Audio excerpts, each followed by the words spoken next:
public schools are closed tomorrow and Wednesday. Mayor Marty Walsh stressing the importance of being safe. Let's get to News Center 5's Reed Lamberty. He's live in the city right now. Reed?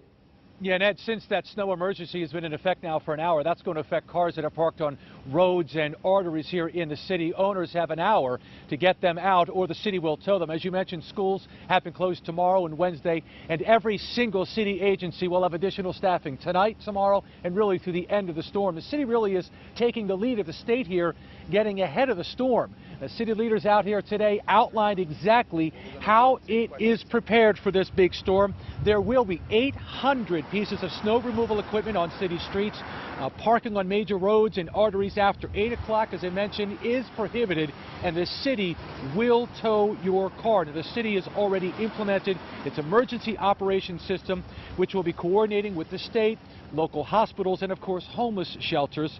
Very strong message today from Mayor Marty Walsh, asking residents to just please put public safety first.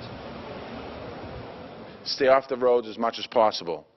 To look out for your neighbors, pay attention to the restrictions, the information, and the warnings that we are providing.